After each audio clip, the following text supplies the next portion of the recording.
Hello everyone, welcome back to my channel. आज का हमारा टॉपिक है फीचर्स ऑफ डेमोक्रेसी। डेमोक्रेसी को पहचानने का एक्चुअल वे जो होता है वो हमारा होता है उसके फीचर्स। जैसे हम किसी पर्सनैलिटी की बात करें, किसी इंडिविजुअल पर्सन की बात करें, आप उसे कैसे बताओगे, उसके फीचर कैसे? आप बताओगे उसकी आईज ऐसी है, उसकी हाइट ऐसी है, उसके हेयर ऐसे हैं, उसको वो दिखने में ऐसा, उसका कॉम्प्लेक्स है। तो इस तरीके से आप उसके फीचर्स बताते हैं। वही अगर हम डेमोक्रेसी की बात करते हैं तो यहाँ पे भी अगर हमें किसी चीज को पर्टिकुलर जानना है कि क्या वो कंट्री डेमोक्रेटिक है या नहीं है, तो वहां भी आप उसको उसके फीचर से जान सकते हैं। तो डेमोक्रेसी का जो सबसे इंपॉर्टेंट फीचर्स हैं वो हम यहाँ पे समझते हैं। तो फर्स्ट वन आता है final decision by elected representatives. Representative मैंने आपको बताया था कि जैसे आप अपनी क्लास में ले सकते हैं कि आप लोग क्या बात कर रहे हैं कि एक मॉनिटर है। अब मॉनिटर को आपने एक चूज किया है या आपके टीचर्स ने जिसको भी चूज किया है कि ये आपकी पूरी क्लास को क्या करेगा, रिप्रेजेंट करेगा, और वो आगे आपके किसी भी कोई अगर इश्यूज होते हैं तो वही आपकी पूरी क्लास को रिप्रेजेंट करके आपके जो सीनियर्स टीचर्स हैं या आपके एचओडीज हैं या आपके प्रिंसिपल है वहां पर वो जाता है। तो वैसे ही यहाँ पे भी जो डिसीजंस लेते हैं वो कौन लेते हैं, आपके इलेक्टेड रिप्रेजेंटेटिव्स लेते हैं। एक डेमोक्रेटिक कंट्री क्या होती है? जहाँ पे final decisions making authority rest with elected representatives. जो भी आपके फाइनल डिसीजंस लेते हैं, जो भी आपकी पूरी डिसीजन मेकिंग अथॉरिटी होती है, वो आपके इलेक्टेड जो आपने रिप्रेजेंट चूज की है वही लेते हैं। But it must function within the limits of the constitution and is subject to judicial review. But इसका एक काम क्या होता है कि जो भी चीजें होती है वो आपकी कॉन्स्टिट्यूशन की एक लिमिट सेट कर दी गई है, उसी के अंदर वो चीजों को बताया जाएगा। या जुडिशली अगर देखा जाए तो प्रॉपर चीजों को रिव्यू करते हैं, एनालाइज करते हैं या क्या जो बना है या जो भी रूल्स बन रहे हैं वो सही है या नहीं है। Second one is the free and fair election. तो जो भी इलेक्शन होने चाहिए वो कैसे होने चाहिए? फ्री होने चाहिए और फेयर इलेक्शन होने चाहिए। Democracy must be based on free और फेयर इलेक्शन। मोस्ट इंपॉर्टेंट है, अगर आप पेपर के पॉइंट ऑफ व्यू से लिखते हो तो काफी इंपॉर्टेंट आपको ये देखने के लिए मिलता है। When those currently in power have a fair chance of losing. यानी अगर आप देख रहे हो कि अगर कोई पार्टी हार भी रही है तो इसका मतलब क्या है कि हाँ, वहां पे जो भी इलेक्शन हो रहे हैं वो फ्री एंड फेयर हो। मान लो एक ही पार्टी है और वो हर बार जीते जा रही है, ठीक है, तो ऐसा नहीं होगा कि वो अगर जीत रही है तो कहीं ना कहीं वो चीट करके भी जीत सकती है। तो यहाँ पे होता है कि अगर वो पार्टी हार भी रही है तो इलेक्शंस आपके कैसे है? फ्री एंड फेयर इलेक्शंस है। फर्स्ट पॉइंट है इसका, voters must be honestly counted. जैसे वोटर्स हैं, जो वोटर्स होते हैं वो प्रॉपर आपकी जो भी काउंटेड होती है, प्रॉपर सेंसस के बेसिस पे होता है, तो उसको प्रॉपर तरीके से काउंट करा जाए। Voter should vote freely. Voters को पूरा का पूरा राइट है कि वो अपनी मर्जी से जिसको वोट देना चाह रहे हैं without any pressure for those in power. जो पावर में है उनको कोई प्रेशर नहीं है उनके पास, अपने अकॉर्डिंग वो जिसको वोट देना चाह रहे हैं वो दे रहे हैं।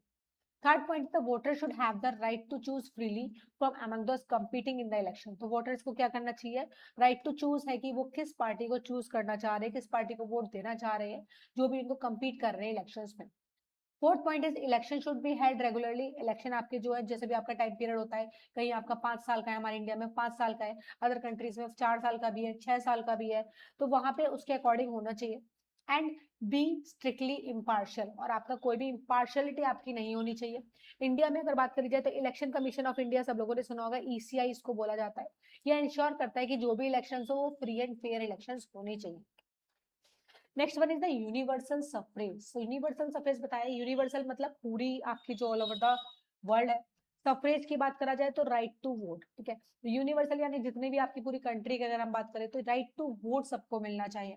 जितने भी एडल्ट्स है have the right to vote in the election irrespective of their colour, caste, religion, gender. चाहे वो किसी भी जेंडर का हो, चाहे वो किसी भी कलर से हो, चाहे वो किसी की कास्ट से हो, चाहे आप बोलोगे रिलीजन से हो। आप बोलोगे हमारे देश में तो नहीं होता ऐसा, अगर हम देखें, बट पहले अगर बात करी जाए तो हमारा देश भी कहीं ना कहीं किसी चीज को मानता था, जहाँ अपर लोअर कास्ट को मानता था, रिलीजन्स को मानता है, क्या कलर्स को लेकर भी आपने अगर सुना होगा तो साउथ अफ्रीका में जहाँ पे आपका ये कलर्स को लेकर रेसिज्म चला था, तो वहां पे भी इन चीजों को मानते थे कि जो व्हाइट लोग थे वो वोट दे सकते थे, जो ब्लैक लोग थे वो वोट नहीं दे सकते थे। कास्ट के पर्पज से भी ऐसा चीजें चलती थी। तो ये बोला जाता था कि यूनिवर्सल सफरेज होना चाहिए, हर किसी को वोटिंग राइट मिलना चाहिए। तो डेमोक्रेसी में each adult citizen must have one vote. एक वोट मिलना चाहिए और हर एक वोट की क्या होनी चाहिए? एक वैल्यू होनी चाहिए। जैसे कि पहले बोलते थे कि 200 लोग हैं और 200 लोगों का एक ही वोटिंग राइट है, यानी 200 लोगों का मिलकर एक वोट काउंट करा जाएगा। तो पहले ऐसा भी हुआ करता था, बट ये चीजें नहीं है। Next is, did you know in India में अगर देखा जाए तो people got the right to vote in 1950। जो लोगों को यहाँ पे 1950 में वोटिंग राइट्स मिल गया। जब कॉन्स्टिट्यूशन इंडिया का बना था और फोर्स में आया था 26 जनवरी 1950, यानी 26 जनवरी 1950 को हमारा कॉन्स्टिट्यूशन कंप्लीट हो गया था। और कंप्लीट होने के बाद ये लागू हुआ था। कंप्लीट तो हमारा 26 नवंबर को ही हो गया था, बट सॉरी हाँ 26 नवंबर को हो गया था आपका। लेकिन जो ये आपका लागू होता है, जो आपका इफेक्ट में देखने के लिए मिलता है, वो आपका 26 जनवरी 1951 50 बोलते हैं, जिसको हम अपना रिपब्लिक डे भी बोलते हैं। From the beginning India adopted universal adult franchise. India में ने स्टार्टिंग से ही देखा जाएगा तो इस चीज को अडेप्ट कर लिया था, which mean that every citizen age 21 years. उस टाइम पे आपको देखा जाएगा तो 21 साल के लोग जो हुआ करते थे या उससे ज्यादा मिलते होते थे, उनको राइट टू वोट मिल गया था। बट आप तो बोलोगे 18 साल था, but regardless caste, religion, gender और वेल्थ लेटर। लेकिन 1988 के बाद 61st जो आपका कॉन्स्टिट्यूशन का अमेंडमेंट में आता है, जो आपके कॉन्स्टिट्यूशन में चेंजेस होते हैं उसको हम क्या बोलते हैं, अमेंडमेंट बोलते हैं।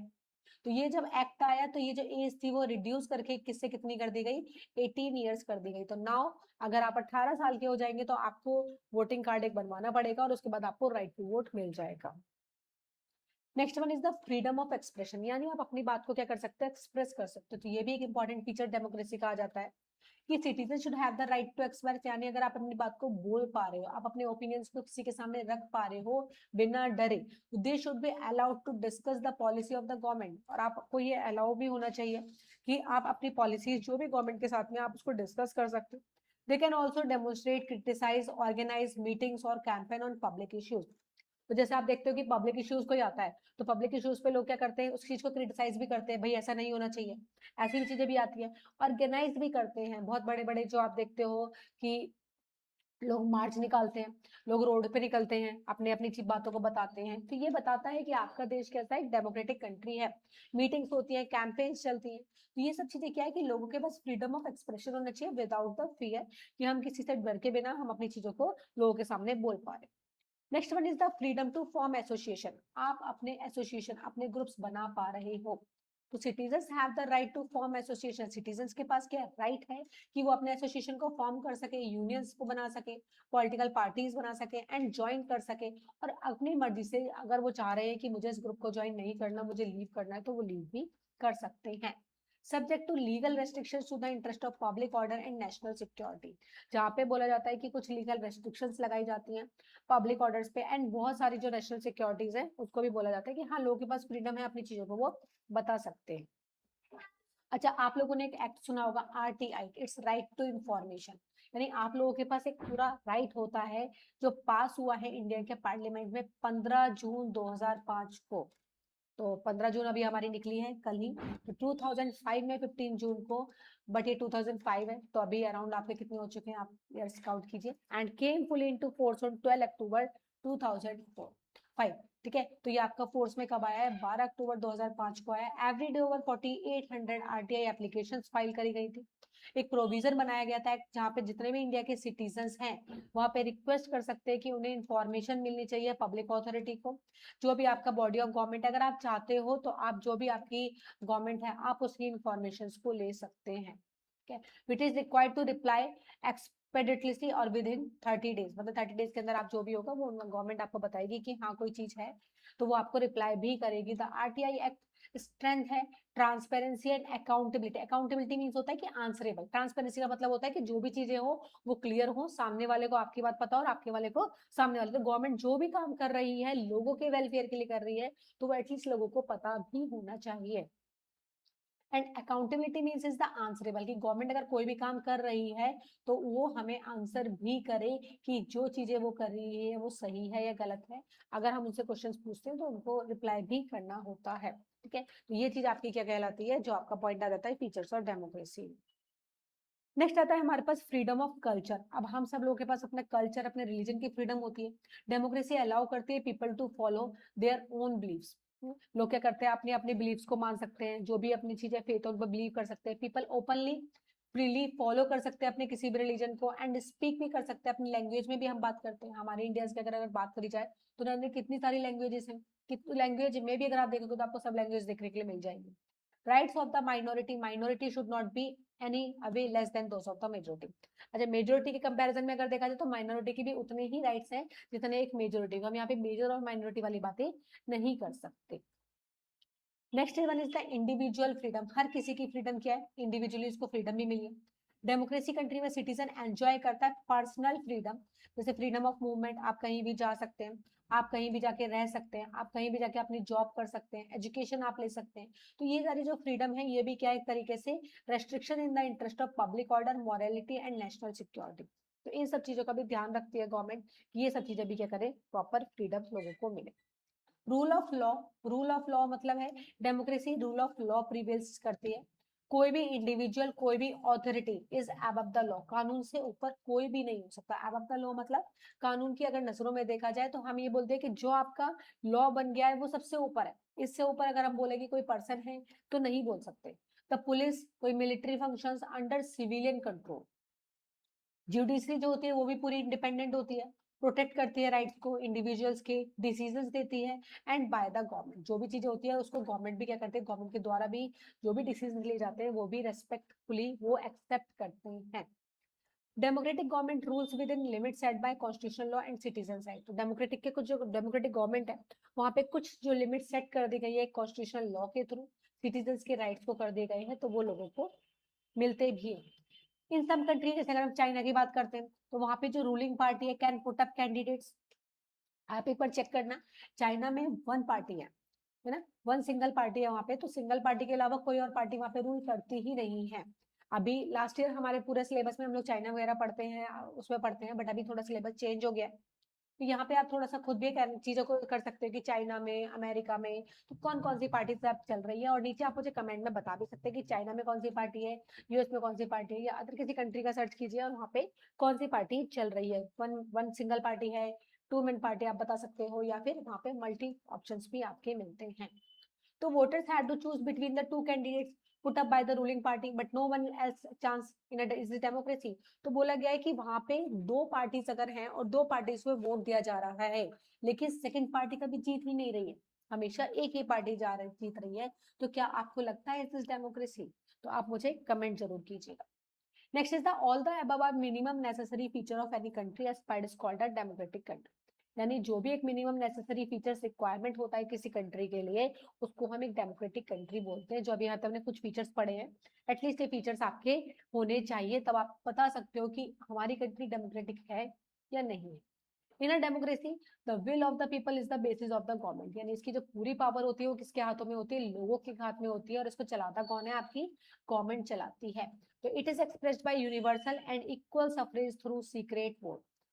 हर किसी को वोटिंग राइट मिलना चाहिए, बराबर मिलना चाहिए, और ये सब चीजें क्या होनी चाहिए, सबके जितने भी वोट्स हैं वो सीक्रेट वोट के थ्रू लोगों को पास इंफॉर्मेशन होनी चाहिए। नेक्स्ट द डेमोक्रेसी डिमांड करता है अकाउंटेबिलिटी। डेमोक्रेसी क्या बोलता है कि गवर्नमेंट जो भी है आपकी वो आंसरेबल हो, इस चीज को बोलता है from all organs of government, चाहे वो लेजिस्लेचर हो, एग्जीक्यूटिव हो एंड जुडिशरी। अच्छा, अगर हम देखा जाए तो ये तीनों हमारे हॉरिजॉन्टल डिवीजन बोला जाता है, या फिर ऑर्गन्स ऑफ द गवर्नमेंट भी बोला जाता है, जहाँ पे हमारे तीनों बॉडीज आती हैं। लेजिस्लेचर मतलब जो आपके लॉ मेकिंग बॉडीज होती है, लॉ मेकिंग में मतलब यानी आपके जो आपके रूल्स बनाते हैं, ठीक है, लोकसभा राज्यसभा में जो मेंबर्स बैठते हैं वो आपके, उसको हम लेजिस्लेचर्स बोलते हैं। एग्जीक्यूटिव जो इन चीजों को फॉलो करवाती है, एंड ज्यूडिशरी, ज्यूडिशरी जो इनको प्रॉपर बताती है कि आपने गलत किया है तो वो उनको पनिश भी करती है। तो these facts tell us whether a country claiming to be democratic is really democratic or not। तो ये चीजें आपको बताती है, ये फैक्ट आपको बताती है कि क्या आपकी जो कंट्री है वो डेमोक्रेटिक है या नहीं है। It is easy to see that no country enjoy all the rights. ये भी हम देख सकते हैं कि हर एक कंट्री को सारे राइट्स नहीं मिल रहे। नीडेड इन डेमोक्रेसी और है इंस्टीट्यूशन, चाहे वो किसी एक डेमोक्रेटिक कंट्री की बात करी जाए या फिर किसी इंस्टीट्यूशन की बात करी जाए, तो which work with equal effectiveness. तो no country provide unlimited freedom. कोई भी कंट्री जो है वो आपको अनलिमिटेड फ्रीडम प्रोवाइड नहीं कर सकती। इवन एडवांस डेमोक्रेसी भी जो है, जैसे फ्रांस है या फिर यूएस है, तो यहाँ पे भी कुछ रेस्ट्रिक्शंस लगाई जाती हैं, जिसकी वजह से जो मेंटेन करा जाता है पब्लिक ऑर्डर को और सिक्योरिटीज को मेंटेन करके रखा जाता है। तो दीज आर सर्टेन डिफेक्ट्स, ये कुछ सर्टेन डिफेक्ट्स भी है ऑल फॉर्म ऑफ गवर्नमेंट्स में।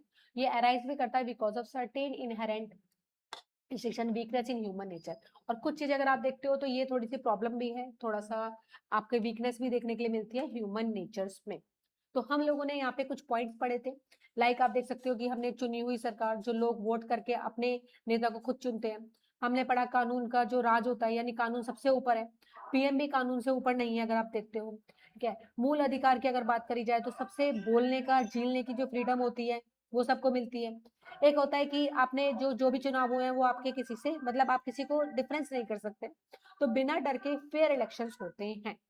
तो हम लोगों ने यहाँ पे क्या देखा, क्या कह सकते हैं हम इसको, कि जो भी हम लोगों ने अपने गवर्नमेंट को चूज किया है, जो गवर्नमेंट आपकी राज कर रही है, जो आपके अधिकार है, जो आपकी फ्री इलेक्शंस है, तो ये सब क्या एक तरीके से parts of features of democracy का बेस्ट बनाते हैं।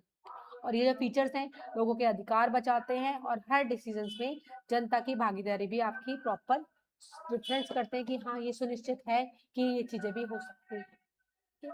Thank you. बाकी नेक्स्ट टॉपिक हम करेंगे नेक्स्ट क्लास में। Thank you.